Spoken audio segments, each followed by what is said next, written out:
Si kafo bamimbe kake enferno ni wakati na nanko amako Assise nationale de la refondation ni bamakota barawi olukera ka beni décembre kalo klemuga ani flafo kasi aklemuga ani sawanani bara nunu bela jelinkera gouverneur du district la kalanko nasira kan yalasa ka angle kalan o kanundo demsen na concours kanjas english ale baraw kunbe senami kunceli baraw fene kera ka beni alamsadu décembre kalo klemuga ani saba o tɛmɛnen kɔfɛ an ka yɔrɔ sahale minnu bɛ yan nɔ o bi saba bɔɲɔgɔnko olu bɛ datuguli sira kan k'a kɛ lakana o sabatibaliya ye an fɛ yan nɔ ninnu de ye an ka bakurunbaw ye an bɛna minnu walawala aw ye.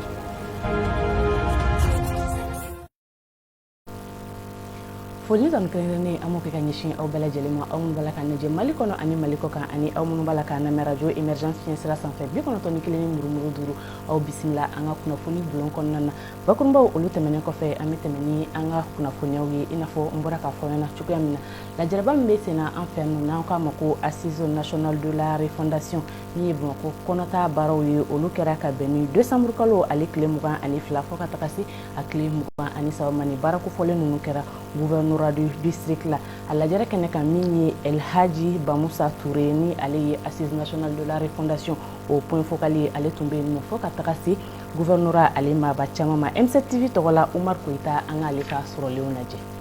Kabi décembre kalo tile 11 san 2021 tɛmɛnen hakilina falenfalo kɔni bɛ ka kɛ an ka jamana kɔnɔ jamana in jɔsi kura hukumu kama min ni a bɛ ka kɛ ni sikafɔbaw ye yaasa jamanadenw bɛ se ka u hakilina fɔ cogo min an ka jamana o jɔsi kura hukumu kɔnɔ. Bɛ Bamakɔ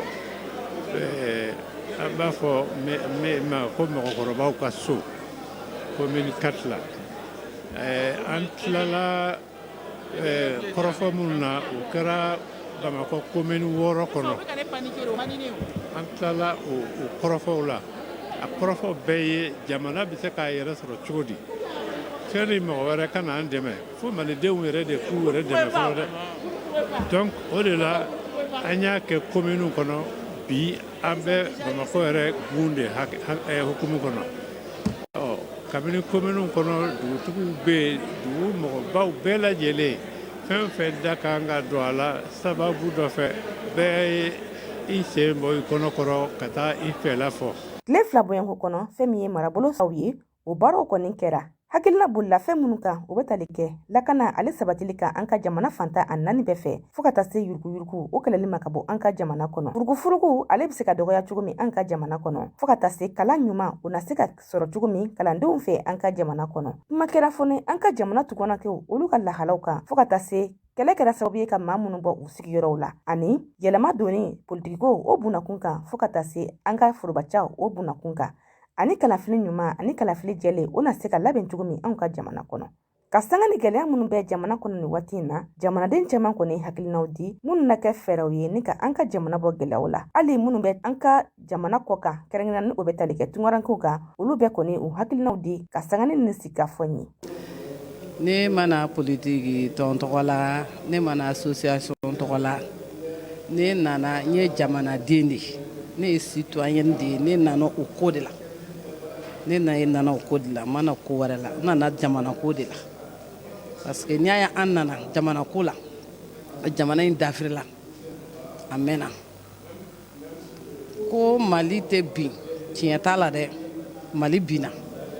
n ko Mali kura tɛna kɛ maa wɛrɛw fɛ Mali kura bɛna kɛ maliyɛnw de fɛ pour que Mali ka kɛ kura ye f'an ka sɔn ka ɲɔgɔn lamɛn fɔlɔ an fa y'a fɔ ministre kɔrɔ a ko Nelson Mandela sera ka mun sɔrɔ 23 de la prison a nana a ma na revanche la dɛ a nana ko mɔgɔw ka yafa ma ni maliyɛnw sɔnna ka yafa ɲɔgɔn ma k'u tɛgɛ di ɲɔgɔn ma an ka Mali sariyaba ni fɛnw bɛɛ falen pour que an ka Mali kura jɔ Mali bɛ se ka taa bi a diyara ye o a ma di ye diɲɛ bɛɛ maralen don ɲɔgɔn de fɛ a fɔ de mondialisation donc ne ka participation ye min ye pour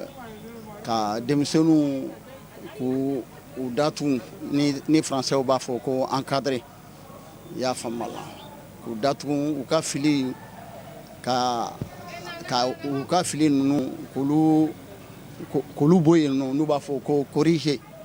i y'a faamu la mɔgɔ minnu kɛra sababu ye ka jamana in bila sen ɲuman kan olu u kan ka dɛmɛ ni fɛɛrɛ o fɛɛrɛ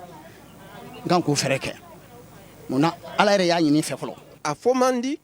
ni ko sisan ko Mali Mali ka kɛ kura ye Mali kura hadamaden de bɛ jamana kɔnɔ donc tɔgɔ yɛrɛ tɛ se ka kɛ ko i b'o kɛ kura ye ka sɔrɔ tɔgɔ min b'i la i tɛ se k'o changer mais tɔgɔ ɲuman b'i kɛla ni min ye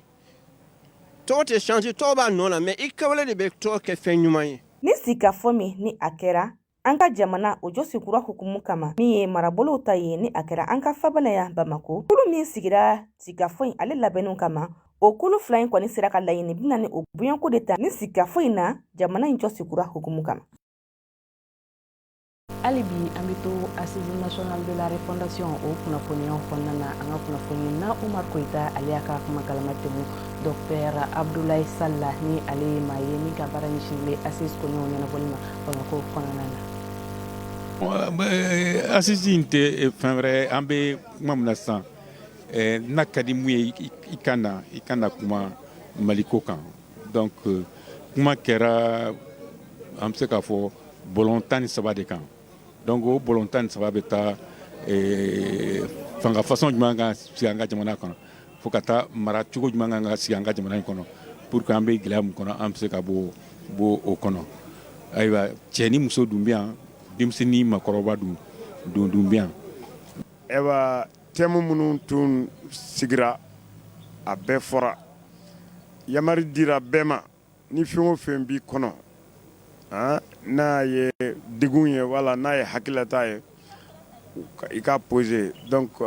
maa si ma bali ka kuma mɔgɔw kumana a ɲɛma bon ka fara fana a fɔra ko kana problème dɔrɔn poser ni e yɛrɛ solution min b'a la ni a bɛ maa min hakili la olu fana ka se k'o jira quoi donc o exercice ni vraiment a kɛra ka ɲɛ a kɛra bonya kɔnɔ a kɛra karama kɔnɔ anw minnu tun bɛ ka superviser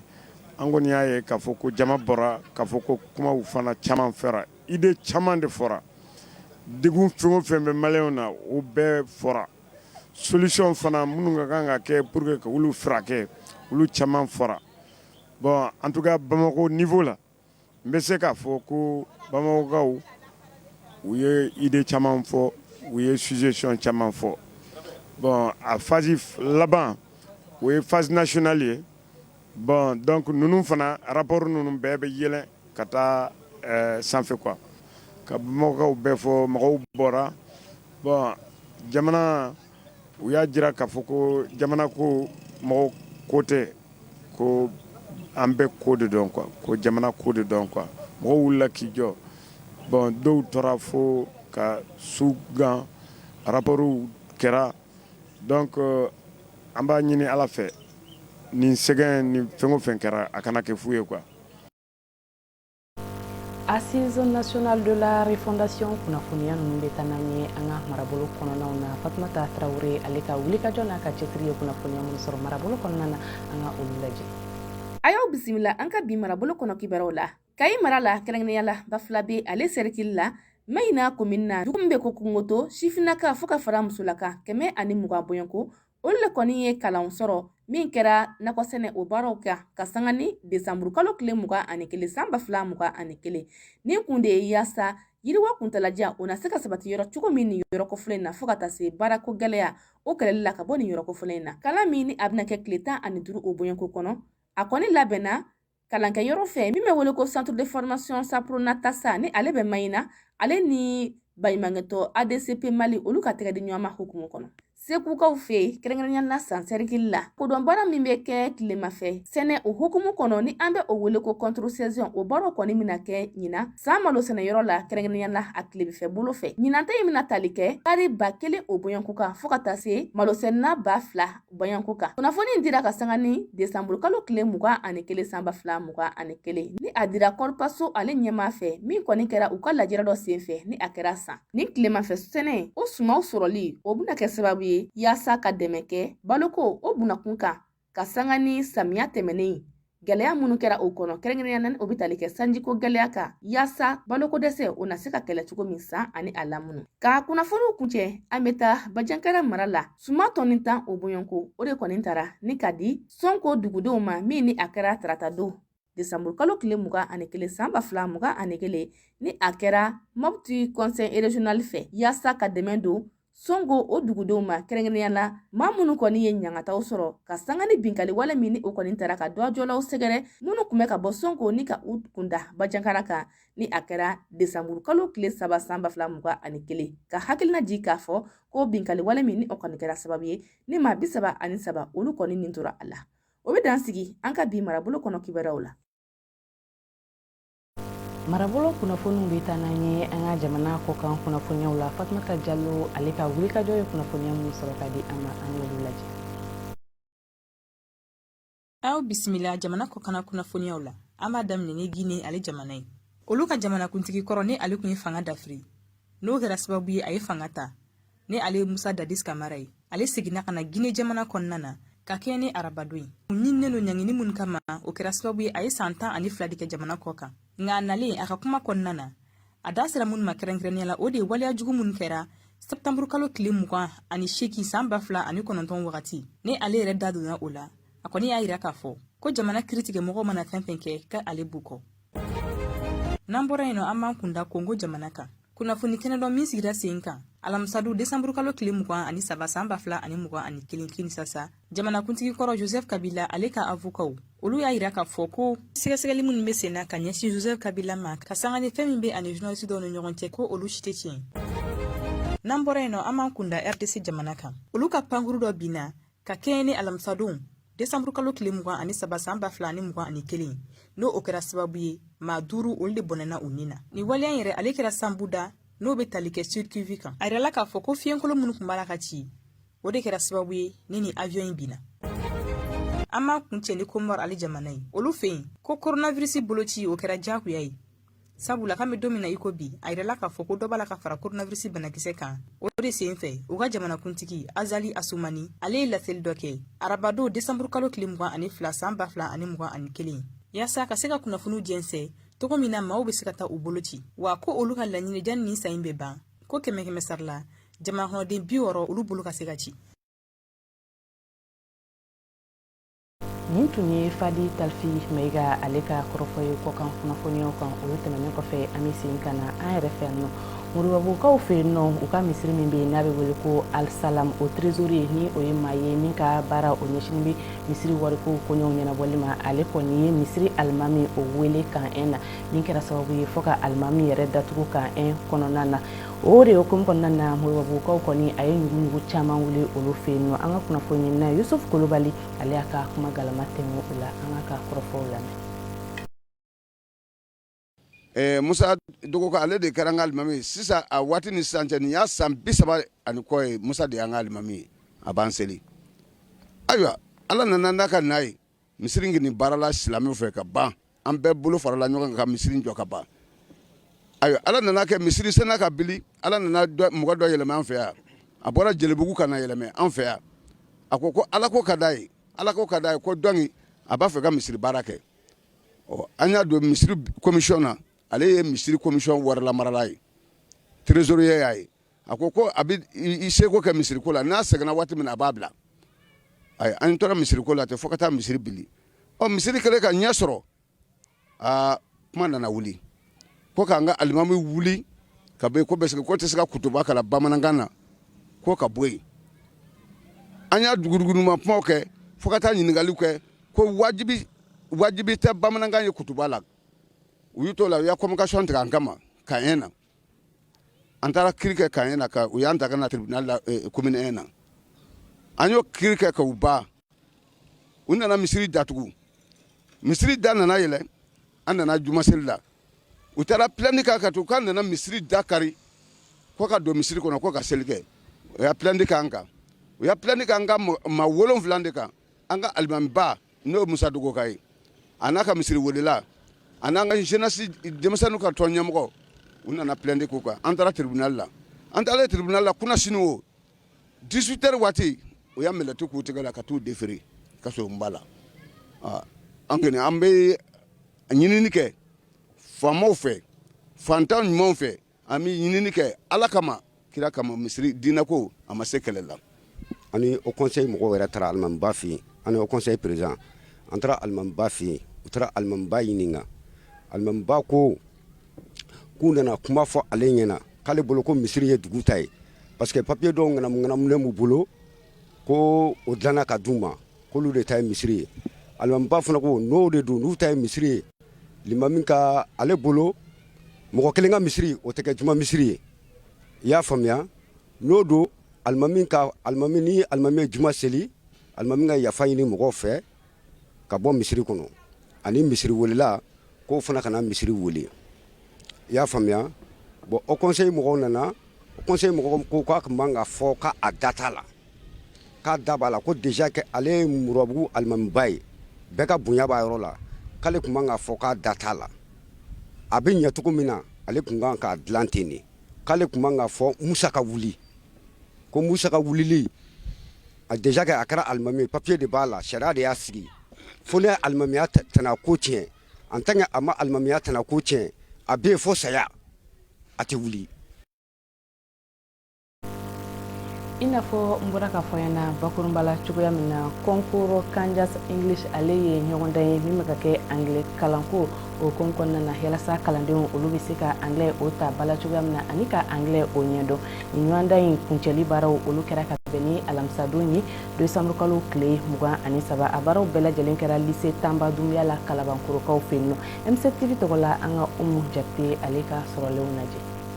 Ngleka fɔli bi tiɲɛ kɔnɔ baara yɔrɔw la o nafa ka bon kosɛbɛ wa a ka kan an kelenkelenna bɛɛ lajɛlen ka ba don a la ka sanga ni o ye hakilina min bɛ yen walasa ka ngleka ka ba don o la ni an ko ma ko Kandias English o ka kunkilenna o tɛ dɔwɛrɛ ye ka jɔnjɔn da walidenw olu ni ɲɔgɔn cɛ ngleka walasa ba bɛ se ka don o la cogoya min na o tako fɔlɔ baaraw kunjɛli o kɔni kɛra ni jɔnjɔ bila min kɛra nin ye a kun tɛ dɔwɛrɛ ye lakɔlidenw olu bɛ se ka ngleka ka ba don o la cogoya min na ka o kalan.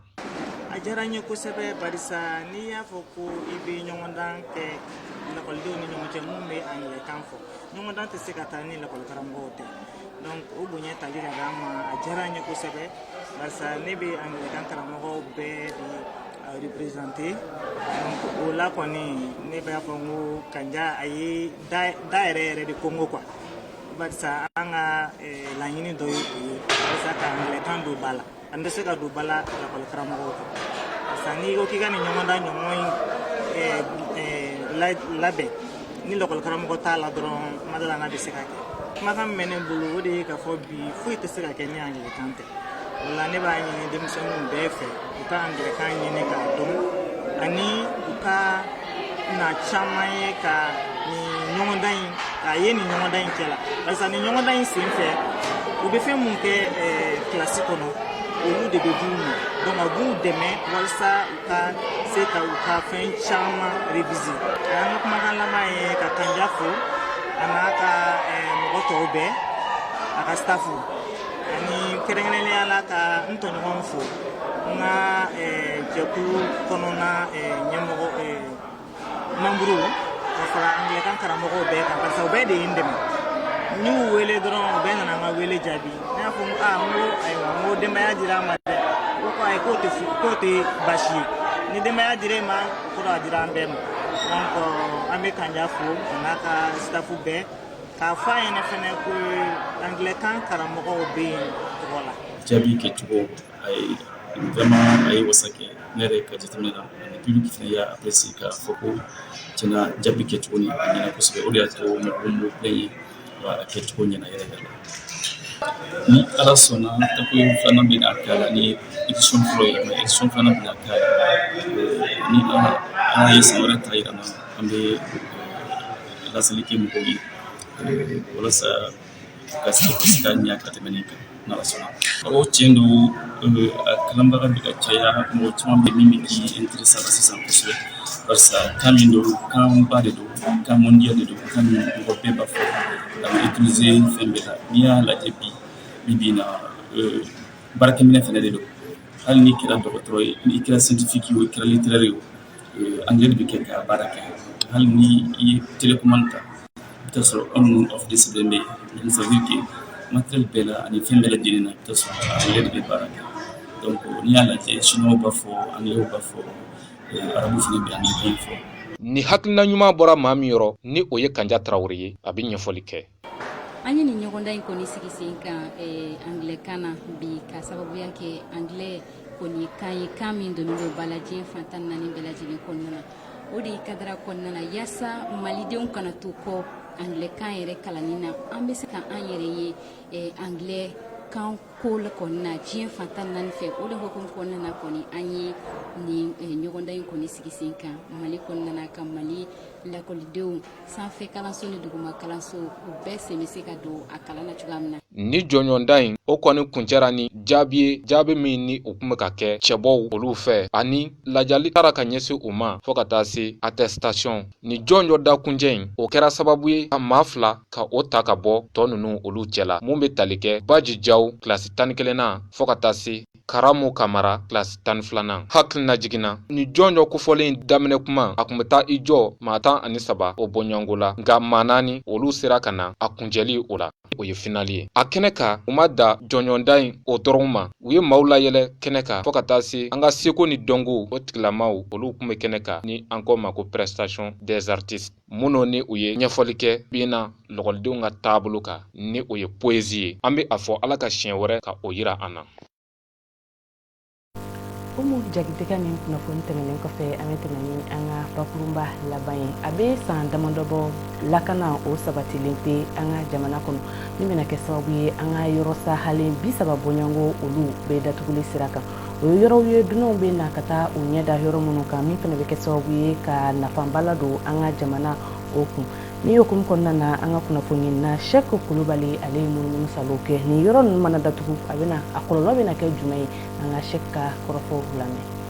Cakɛda caman kɔni datugulen do Moti mara kɔnɔna na an bɛ don min na i ko bi ka sabu kɛ lakanabaliya o kɔni ye minnu bɛ tali kɛ an ka fɛnkɔrɔ mara yɔrɔ ninnu kɔni ye. A yirala k'a fɔ maaw kɔni kun bɛ na ka caya a yɔrɔ kɔfɛlen kɔni na. An bɛ waati min na i ko sisan maaw kɔni dɔgɔyara o yɔrɔ ninnu na ka sabu kɔni kɛ lakanakow ye. O hukumu kɔnɔna na baarakɛyɔrɔ min kɔni ɲɛsinnen bɛ nin koɲɛw ɲɛnabɔli ma o yɔrɔ maaw kɔni u ka dusukasi yira nin ko in na kosɛbɛ. Wa lakanabaliya in de kɔni kɛra sababu ye a yɔrɔ caman kɔni datugu nin yɔrɔ kɔfɛlen ni fana baarakɛla caman kɔni bolila ni o yɔrɔ kɔfɛlen kɔni bila an bɛ waati min na i ko sisan. Musa Cɛkura Kulibali ale kɔni y'a yira k'a fɔ ko nin ko in kɔni kɛra sababu ye ka tiɲɛni caman don olu kun musaka nasiraw kɔni na. Sabula 2008 sɔrɔ kɔni kun bɛ taa $22 bonyango kɔni na nka 2018 kɔnɔna na a jiginna ka na $57